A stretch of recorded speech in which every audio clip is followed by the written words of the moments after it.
암기력을 높이는 방법으로요. 시각적인 도구를 사용해서 이미지를 연상하는 방법이라든지 논리순으로 서사를 만들어서 암기하는 방법이라든지 이런 얘기들을 많이 하죠. 저도 이런 방법들에 대해서 유튜브 영상 만들어서 송출을 한 적이 있을 정도입니다. 물론 굉장히 유용합니다. 당연히 그냥 무작정 암기하는 것보다 아주 훌륭한 그런 방법들이에요. 효과적인 방법들이라고 할 수 있죠. 근데 그렇게 해봤는데 안 되던데요. 이런 분들이 많으세요. 요컨대 이미지 연상, 논리순으로 배열 그 자체도 사실은 해봐도 그것이 기억이 안 나는 현상이라고 할 수 있어요. 이게요, 생각력이 약하면요, 당연히 그렇습니다. 기본적인 수준의 뇌회전, 생각을 쭉 이어서 할 수 있는 능력이 없으면 암기력은 절대로 높아질 수 없습니다. 앞에 얘기한 그런 전문적인 암기력을 이해하고 시도를 해보셔도 여러분들이 생각력과 생각의 이음력이 없으면 암기력은 성장하지 않는다는 것이죠. 저는요, 암기는 일상생활이어야 한다고 생각합니다. 이런 얘기는 어디서 들어오지 못하셨을 거예요. 이 암기가 일상생활이 되면, 그래서 몸에 착 붙으면 그때 생각력과 암기력이 비약적으로 성장해 가는 거예요. 안녕하세요. 무엇이든 세 가지로 가르쳐드리는 명기대 교수 김익환입니다. 오늘은 암기에 대한 이야기를 암기가 생활화돼야 됩니다 하는 차원에서 여러분들께 말씀을 드리려고 합니다. 암기를 하려면 전제 조건 세 가지가 반드시 있어야 돼요. 완전한 이해예요. 그러니까 무엇인가를 암기하려고 하는데 이해력이 떨어져서 그게 무엇인지 좀 선명하게까지는 알지 못해서, 그러면 여러분들 그거 암기하는 거 불가능하다고 생각하셔야 됩니다. 우리가요, 중고등학교 다닐 때 공부 잘하는 몇몇 친구들을 보면 조금 어떨 때는 좀 짜증나 이런 경우 있지 않았어요? 그러니까 무슨 얘기냐면 뭐 한 150쪽 정도 되는 무슨 뭐 특히 암기 과목 같은 것을 시험을 본다 그래요. 그래서 우리는 막 미치겠지, 시간이 없어서 밤을 새고 난리야. 그런데 이 친구는 그다지 열심히 하지 않는 것 같은데 시험을 턱 100점을 맞아요. 그 이유는 수업을 들을 때 또는 그 수업이 끝난 직후에 참고서를 이용해서 등등 여러 가지 방법을 통해서 그 사항에 대해서 그 친구는 완벽하게 이해를 하고 있기 때문에 그런 것이거든요. 그러면 이해를 한 것을 이렇게 표시를 해놓고 표시해 놓은 몇 가지 키워드들을 쭉 머릿속에 집어넣으면 그 친구는 굉장히 빠른 속도로 굉장히 많은 양의 암기해야 할 대상을 머릿속에 각인시키고 남길 수 있다는 것이죠. 차이는 이해력의 차이에 사실은 있는 거예요. 또 하나가 생각의 이음력입니다. 제가 지금 얘기한 데서 다시 나왔는데요. 이해를 충분히 해도 그것을 이제 추상화라 그래요. 이해한 전체 큰 서사를 몇 개의 단어로 추상화하는 것이죠. 그래서 그 단어를 떠올리면 그 서사가 떠오르는 거예요.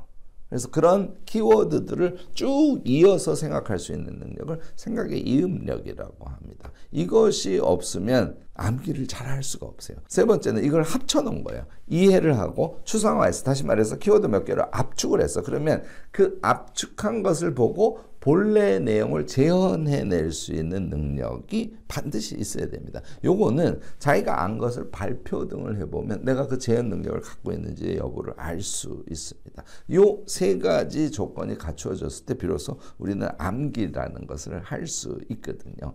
우리가 그런데 보통 암기라 그러면요, 물론 이것도 중요합니다만 다른 차원만 자꾸 강조를 하는 거예요. 그러니까 힘을 막 줘서 암기하는 방법에 대해서 다들 강조를 하는 것이죠. 제일 대표적인 게 반복 연습이죠. 반복 연습도 사실 요령이 있습니다. 그것을 공부한 다음에 그 직후에 한 번 반복, 그 다음에 2시간 정도 지난 다음에 텀을 두고 한 번 더, 그리고 다음날 아침에 한 번, 이렇게 3회 반복 연습을 하는 것을 암기의 최적 방법이다라고 보통 얘기를 하죠. 또 당연히 지속 경험을 하는 것에 의해서 우리가 암기력을 키울 수 있겠죠.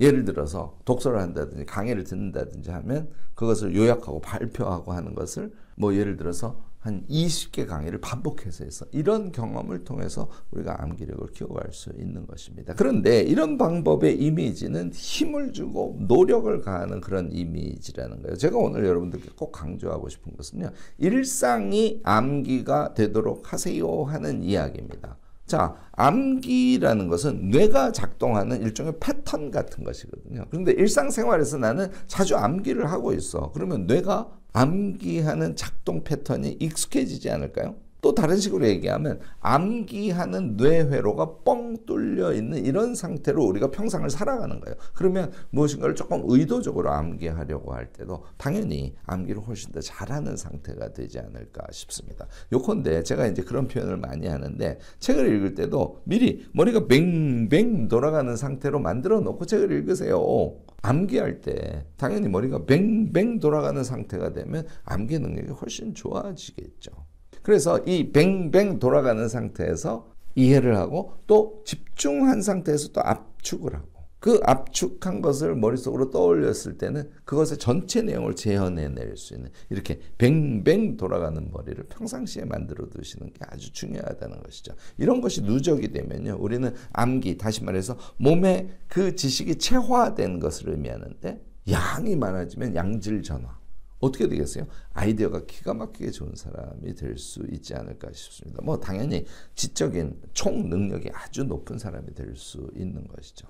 생활 암기 실천법이라고 제가 얘기합니다. 일상생활에서 암기를 자주 실천하는 방법이요. 이거 세 가지를 오늘 여러분들께 말씀을 드리려고 합니다. 첫 번째, 일상을 암기하는 거예요. 제일 대표적인 예.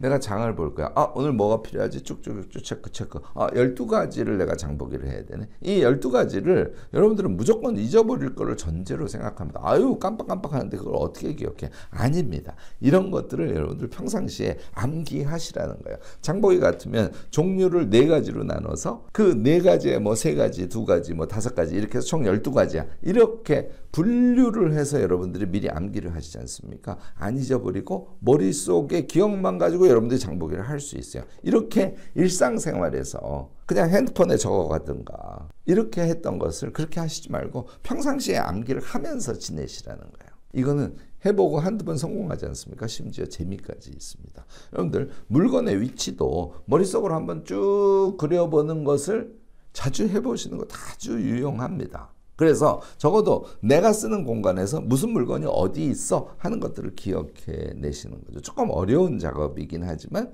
예를 들어서 서가에 책이 많이 꼽혀 있어요. 그러면 그 서가에 무슨 책이 어디에 꼽혀 있는 것인지를 쭉 평상시에 암기해 보는 것. 이런 것들을 자주 해보시면 당연히 암기력이 높아지겠죠. 그 외에도 여러 가지 있죠. 여권번호 암기하는 거, 통장번호 암기하는 거. 가까운 사람들의 전화번호. 이거 우리가 다 메모 기능을 이용하지 암기하지 않거든요. 평상시에 이런 것을 암기하시라는 것이죠. 그것이 저는 일상 암기의 습관이라고 생각합니다. 두 번째 여러분들이 암기하시면 참 좋을 것이 하루 일주일 단위를 암기하는 거예요. 이거는 제가 일상 기록 쓰기를 이야기하면서 자주 그동안 말씀을 드린 것인데요. 무엇인가를 하면 시간 쓰고 한 줄 쓰고 시간 쓰고 한 줄 쓰고 얘를 계속 하라는 것이죠. 그렇게 해서 점심때쯤 되면 하루를 쭉 되뇌어보는 작업을 하고 저녁 때 또 되뇌어보는 작업을 하고 자기 전에 되뇌어보는 작업을 하고 얘를 1년 하면 1000번을 되뇌어볼 거 아닙니까? 이렇게 하는데 어떻게 우리가 생각력이 성장하지 않을 수 있겠어요? 하는 이야기를 제가 자주 합니다.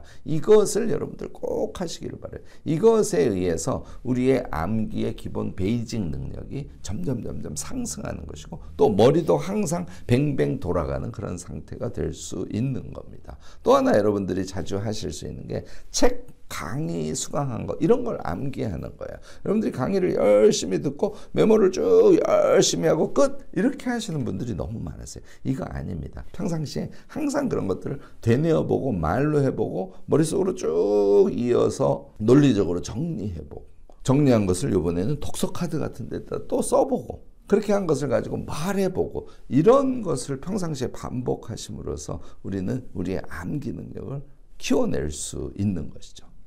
이렇게 암기가 일상이 되지 않습니까? 힘을 주지 않아도 평상시에 계속 암기 행위를 하는 거예요. 그렇게 하면 우리가 얻을 수 있는 것들이 3가지가 있습니다. 이것도 아주 중요합니다. 암기력 향상의 기반이 되는 것이죠. 이게 첫 번째예요. 이게 안 되면 여러분들 암기를 잘하는 사람이 되려고 여러 연습을 해도 큰 효과를 볼 수 없습니다. 두 번째는요. 아이디어와 언어의 마술사가 돼요.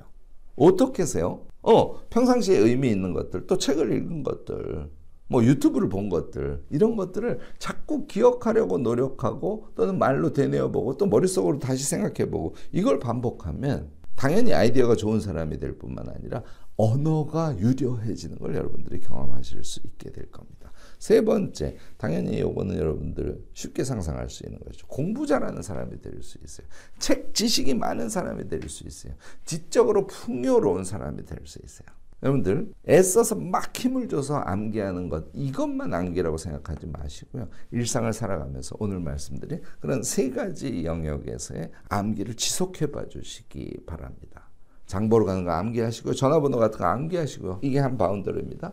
또 하나의 바운더리는 우리가 하루를 살아낸 거, 아침에 뭐하고, 9시에 뭐하고 하는 것들을 계속 여러분들이 머리를 돌려주면서 하루가 지났을 때 암기를 해보시는 거죠. 조금 더 나가시는 분들은 일주일 단위까지는 자기가 무엇을 했는지 영화 보듯이 돌려볼 수 있는 사람들이 있습니다. 이거 반복을 해주시고요. 마지막은 역시 책을 보고 수강을 하고 한 것들을 암기하는 그런 것을 평상시에 하시라는 겁니다. 힘을 빼고 일상에서 모두 암기해버리는 습관, 이거를 몸에 붙이지 않습니까? 그러면 어떤 특별한 필요에 의해서 무엇인가를 암기해야 될 과제가 있어도 이제는 막 힘을 줘서 암기하지 않아요.